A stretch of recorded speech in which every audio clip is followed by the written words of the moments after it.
how much we count on India. I mean, India is one of the most advanced pharmaceutical industries. India played a very important role in the production of generics for use. That was, I would say, a very important element of democratization of access to medicines all over the world. I appealed once again today for licenses to be made available in order for companies around the world to be able to produce some of the vaccines that already exist. I know that in India there is a production, a very high level of production, both of Indian developed vaccines, and I think there is a perspective, very important perspective of also others, and we are in contact with Indian institutions for that, and we strongly hope that India will have all the instruments that are necessary to play a major role in making sure that a global vaccination campaign becomes possible. I think that the production capacity of India is one of the best assets the world has today, and I hope the world understands that it must be fully used. अजीज दोस्तों, अस्सलाम वालेकुम, नमस्ते, सत श्री अकाल, good afternoon. ये थे जी United Nations के secretary general Antonio गुतेर। ये फरमा रहे थे कि दुनिया में भारत एक एसेट्स है जो कि वैक्सीनेशन के लिए सबसे ज़्यादा काम कर रहा है। भारत की वैक्सीनेशन प्रोडक्शन के ऊपर दुनिया की नज़र है। मिसाइल बना रहे हैं, हवाई जहाज़ बना रहे हैं, सब कुछ बना रहे हैं। आज इंसान कत्ल करने के तो सारे सामान अमेरिका, रशिया, चाइना, दुनिया बना रही थी। आज इंसानियत बचाने के लिए सबकी नज़रें भारत पे हैं। सूरत हाल ये है कि इस वक्त यूरोपियन यूनियन का इंग्लैंड के साथ झगड़ा चल रहा है कि हम वैक्सीन इसको नहीं देंगे यूरोप को, और इंग्लैंड कह रहा है हम वैक्सीन, यूरोप कह रहा है कि हम इंग्लैंड की तरफ नहीं जाने देंगे। ये वैक्सीन के लिए बाकायदा एक तरह से एक दूसरे से लड़ रहे हैं, ये civilized super powers of the world. जबकि दूसरी तरफ भारत है जो वैक्सीन गरीब मुल्कों को मुफ्त दे रहा है। बांग्लादेश को, म्यांमार को, भूटान को, श्रीलंका को, मालदीव्स को, कितने ऐसे दुनिया के देश हैं जिनको भारत मुफ्त में वैक्सीन सप्लाई कर रहा है। अपने मुल्क में मिलियंस ऑफ लोगों को रोज़ के हिसाब से लगा रहा है। कोरोना का मतलब सबसे ज़्यादा दुनिया में जो चढ़ाव हो गया था, एक वक्त था जुलाई अगस्त में, भारत में था, तो आज सबसे कम पे आ गया है। और इतनी तेज़ी से भारत इस वबा से निकल रहा है। एक आवाज़ पे नरेंद्र मोदी जी के पूरे भारत में लॉकडाउन हो गया था, दुनिया हैरान थी। और भारत के जो लेफ़्ट के मीडिया, ये अरफा खानम और राना अयूब और इस टाइप के लोगों ने बड़ा हंगामा मचाया था। बरखा गाड़ी लेके निकल पड़ी थी, माइग्रेंट्स का मसला, ये वो। लेकिन लीडरशिप का विजन अब समझ में आ रहा है। देख लें कि वो एक वक्ती तकलीफ़ से पूरे देश को बचा लिया। वरना आज इंग्लैंड की हालत देखें, यहाँ पे घर घर में हालत ख़राब है। लोग जॉबलेस हो गए हैं, इनकम नहीं है, छोटे बिजनेस तबाह हो गए हैं, गवर्नमेंट के रिजर्व्स ख़त्म हो रहे हैं। लेकिन भारत ने एक ज़बरदस्त लीडरशिप के फ़ैसलों से आज इस पैंडेमिक को शिकस्त भी दी और फ़ख्र और गुरूर के साथ दुनिया में खड़ा है, दुनिया की मदद कर रहा है। जबकि यही वैक्सीनेशन के लिए यहाँ पे यूरोप में आपस में लड़ मर रहे हैं ये कि हम इसको नहीं देंगे और हम उसको नहीं देंगे। किसी गरीब मुल्क को तो देने का अभी तक बात ही नहीं की इन्होंने, आपस के उस पर लड़ रहे हैं ये। तो ये जी वैक्सीनेशन की कहानी है जिसमें भारत ने दुनिया में साबित किया कि ये ऐतिहासिक सिविलाइजेशन है, ये सनातन धर्म के मानने वाले लोगों की कहानी है जो कि जीना को एग्जिस्टेंस की बुनियाद पे जानते हैं। और ये ब्यूटी ऑफ सनातन धर्म है जो कि खुल के सामने आया है इस पैंडेमिक में। मैं यहाँ पे एक और छोटा सा एक स्टेटिस्टिक्स दिखाऊंगा कि भारत की एक कंपनी है मुथूट, उनका गोल्ड रिजर्व है 171 टन और पाकिस्तान का 64। भारत की एक कंपनी का पाकिस्तान से 2.5 गुना ज़्यादा गोल्ड रिजर्व है। ये फ़र्क है कि पाकिस्तान कहाँ खड़ा है और भारत कहाँ खड़ा है। इसके अलावा मैं यहाँ पे एक और छोटा सा इशू आपके सामने रखना चाहूँगा, वो ये है कि मैं अक्सर कहा करता हूँ कि ये जो भारत के एपोलोजेटिक हिंदूज़ हैं, ये आज भी सदियों की ग़ुलामी में से निकल नहीं पा रहे। तो अभी पुष्पेंद्र कुलशस्त्र जी के एक प्रोग्राम को मैं वॉच कर रहा था, तो उसमें एक साहब ने बड़ी खूबसूरत बात की है, और मैं इसमें ये करेक्शन ज़रूर करूँगा कि वो ग़ुलामी में भी भारत के हीरोज़ मौजूद थे जो इन इन्वेडर्स के ख़िलाफ़ कभी भी इन्होंने सर नहीं झुकाया। आप प्लीज़ इस वीडियो को, मैं पुष्पेंद्र जी की इजाज़त से ये वीडियो लगा रहा हूँ, मैंने उनसे इजाज़त ली है, तो ये मैं आपको वीडियो शेयर कर रहा हूँ। आप ज़रूर देखिए और फ़ख्र करें अपने पुरखों पे, अपने इन हीरोज़ पे, जिनकी वजह से आज ये सिविलाइजेशन, ये सनातन धर्म ज़िंदा है।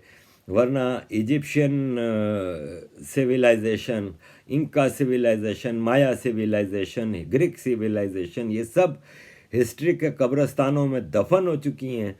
एक ही हिस्टोरिकल सिविलाइजेशन है जो ज़िंदा है, जावेद है, मौजूद है, और जिसके मानने वाले मोर देन 100 करोड़ हैं। तो प्लीज़ देखिए और अपने उन अपोलोजेटिक हिंदुओं को ख़ास तौर पे दिखाएं और उनको बताएं कि फ़ख्र करें अपने धर्म पे, अपने सिविलाइजेशन पे, और इस पे फ़ख्र करने से आपके सेक्युलरिज़म को कोई आँच नहीं आएगी।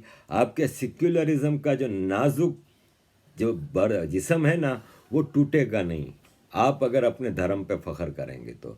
थैंक यू वेरी मच अजीज़ दोस्तों।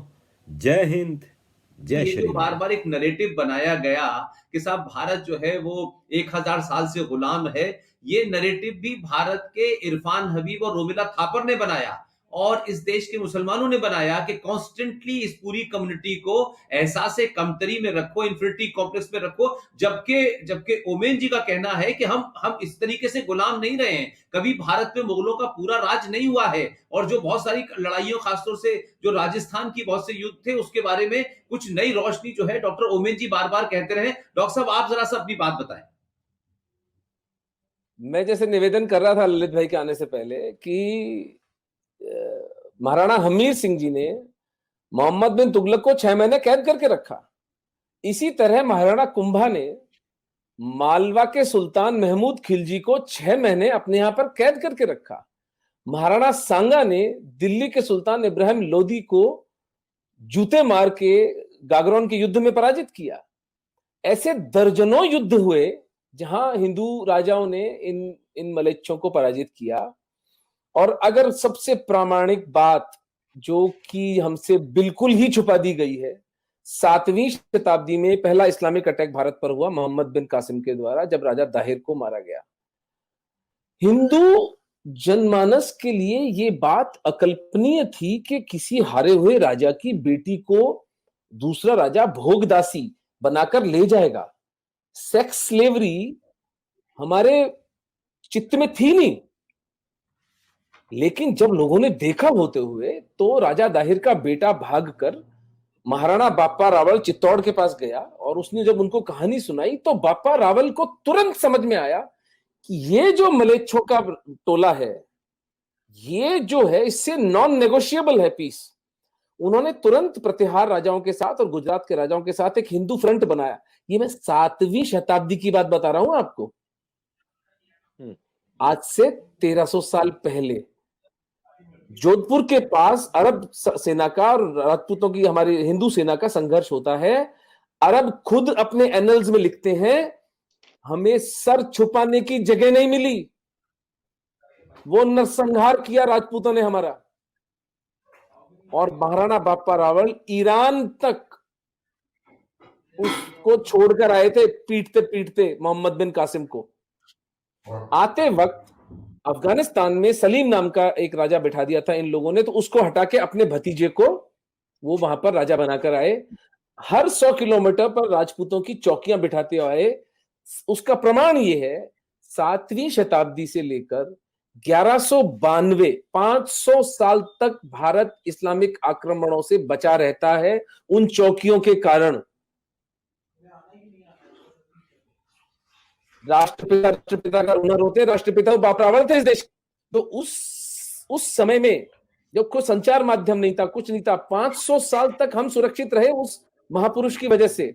और उसके बाद समर सिंह, महाराणा हमीर, महाराणा लाखा, कुंभा, सांगा, प्रताप, करण सिंह और राज सिंह, यानी पूरे हिंदुस्तान का ये जो राज परिवार है मेवाड़ का, मैं चुनौती देता हूं, पूरे मानव इतिहास में आपको ऐसा उदाहरण नहीं मिलेगा जो 1000 साल तक, 7वीं से लेकर 17वीं शताब्दी तक, महाराणा राज सिंह जी तक 1000 साल तक इस्लाम से खुली चुनौती ली है। जिस परिवार ने, एक परिवार ने, एक सिसोदिया परिवार ने 1000 साल तक, देखिए राजा भिड़ते हैं, जियोपॉलिटिक्स बदलती है, हार जीत तो होती है, युद्ध तो हारता है आदमी, युद्ध जीतता भी है। मैं जो एक पुस्तक लिख रहा हूं, मेवाड़ के महाराणा और उनका इस्लाम से प्रतिरोध, उसका शीर्षक है।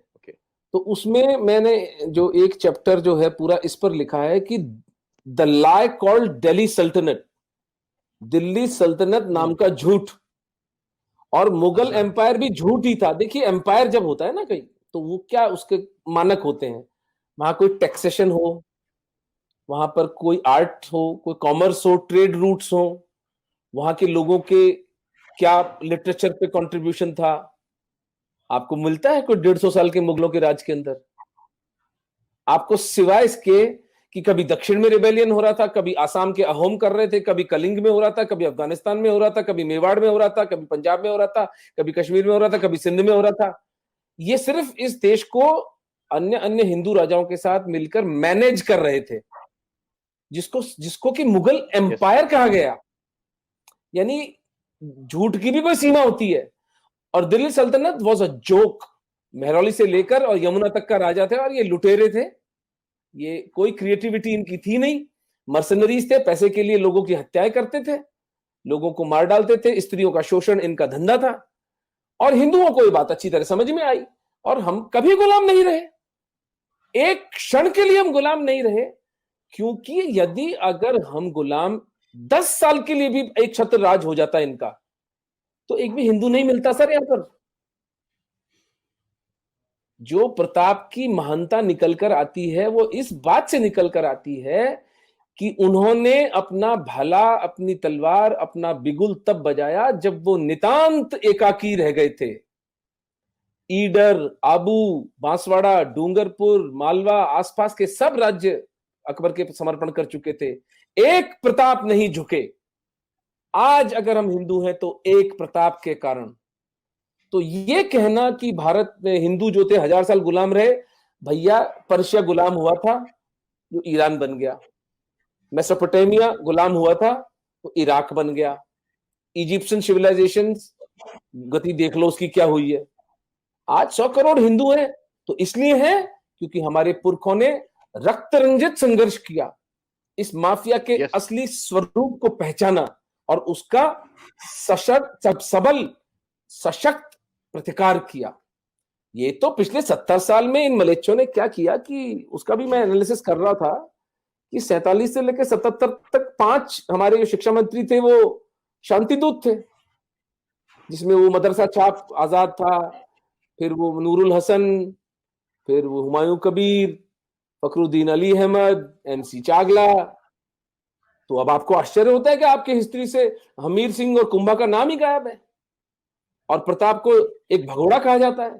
प्रताप का असली युद्ध हुआ था दिवेर में 1583 में, 7 साल बाद हल्दी घाटी के, जहां उन्होंने 36,000 मुगलों को 3 दिन में काटा था, और पूरा का पूरा मेवाड़ प्रताप ने वापस पुनः ग्रहित कर लिया था दुनिया की सबसे पावरफुल मुगल एम्पायर से, सो कॉल्ड पावरफुल। तो ये सत्य है। अब इसको से निकाल दीजिए कि आप गुलाम रहे थे, हम गुलाम रहे थे, हम कभी गुलाम नहीं रहे। और जब उतनी भयंकर विपरीत परिस्थितियों में हम गुलाम नहीं रहे, तो आज तो हिंदू कहां कहां नहीं पहुंचे हुए हैं। अब केवल इस बात की आवश्यकता है कि हम कनेक्ट करें एक दूसरे के साथ, हम अपने रिसोर्सेस को पूल इन करें, धर्मांश दें, एक दूसरे का सहायक बने। नैरेटिव का वॉर अच्छी तरह संजय दीक्षित सर, पुष्पेंद्र कुलशेष जी, कितने प्यारे प्यारे लोग अपना सर्वस्व दांव पर लगाकर लड़ रहे हैं। अब तो it's a matter of time कि हम इनको पराजित करें। They will not know what hit them. इनका खेल पूरा का पूरा समाप्त हो चुका है। जो दुख हमारी बच्चियों को, जो दुख हमारे कश्मीरी पंडितों को उठाने थे, वो उठा चुके। हाथ जोड़कर, सर झुकाकर क्षमा मांग सकता हूं, लेकिन अब ये सिलसिला समाप्त है। अब सनातन धर्म पुनर्जीवित और पुनर्विजयी होकर रहेगा, कोई विकल्प ही नहीं है। इसलिए मैं कहता हूं कि आप 2020 के भारत में हैं, किसी से डरिए वरिए मत। कोई एक आध चुनाव हार वार जाए, उससे अपने दिल को छोटा मत कीजिए, छोटा मत कीजिए अपने दिल को। लेकिन ये जो लोग नारा लगाते हैं ना, मोदी है तो मुमकिन है, उसके बाद क्या होगा? इसलिए मैं कह रहा हूं, ये जो मैंने कहा, अगर देश में, दुनिया में आपको व्यक्ति और राष्ट्र के बीच में अगर कुछ चुनना है तो राष्ट्र को चुनिए। व्यक्ति आएंगे जाएंगे, अगर आपके अंदर पुरुषार्थ जागृत हो जाएगा, आपके अंदर अपनी सभ्यता के प्रति, अपनी संस्कृति के प्रति सम्मान पैदा हो जाएगा, तो कई करोड़ मोदी पैदा हो जाएंगे, कई करोड़ अमित शाह पैदा हो जाएंगे। इसलिए हार जीत जीवन का एक सिलसिला है। हार जीत के बाद सिलसिला रुकना नहीं चाहिए, इसलिए वो रोकेगा नहीं। कुछ लोग शाहीन बाग पे इसलिए नहीं बैठे हैं कि CAA की फुल फॉर्म इन्हें समझ में नहीं आ रही। उनकी ज्यादा समझ में आ गई है। सिर्फ गलती उन्होंने ये कर दी है कि गलत वक्त पे किया है। उनको समझ में नहीं आ रहा कि दिल्ली में नेहरू जी नहीं है। अब ये संकट इसलिए है, ये चिंता इसलिए है, उनको परेशानी इस बात के लिए है कि बना तो ये 2014 में है, लेकिन हिसाब इसने 1947 से शुरू किया है। तो जो 1947 में जघन्य अपराध किया गया था, 370 और 35 दे के उसे वापस लिया। 500 साल से एक युद्ध चल रहा था। हम तमाम सारे भोले लोग रोज कहते थे भगवान रामचंद्र यहीं पैदा हुए हैं। बड़ा समझाया, लोगों ने कहा कोई बातचीत कर लो आपस में। उन्होंने कहा नहीं, यहां बाबर पैदा हुआ है। यह बहस इतनी चली कि हमने सब कुछ मान लिया और यह समाज तैयार हो गया था कि चलिए आप यहां बाबर को बना लीजिए, लेकिन हमारे मर्यादा पुरुषोत्तम राम यहीं पैदा हुए थे, यह मान लीजिए। हमारी इस शराफत को कुछ लोगों ने समझा ये मूर्ख लोग हैं। आपने कोर्ट में खड़े होकर के जो शब्दावली इस्तेमाल की है वो मैं दोहराना नहीं चाहता। वो भी उसी अलीगढ़ के हैं जो कोर्ट में मुकदमा लेके लड़ रहे हैं। बार बार पूछ रहे थे यहीं पैदा हुए हैं, इनका डेट ऑफ बर्थ सर्टिफिकेट लेके आओ। कई बार पूछा। मैंने कहा अगर मैं कोर्ट में होता तो मैं पूछता 13 शादियों का मैरिज सर्टिफिकेट लाओ, तब कैसी रहती है। लेकिन आपने इतनी बार पूछा, हमने कहा उनका मैरिज डेट और सर्टिफिकेट तो हमारे पास नहीं है, लेकिन हमने एक ऐसे शख्स को खड़ा किया, उसने सारे सर्टिफिकेट दे दिए।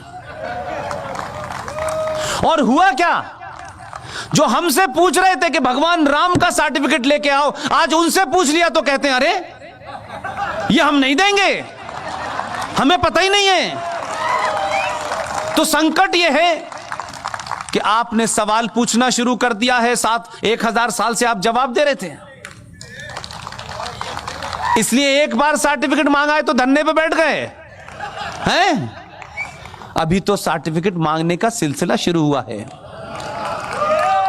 और ये इसलिए नहीं हुआ है, इसलिए कह रहा हूं उसकी जो ईमानदारी, उस पर शक मत करो।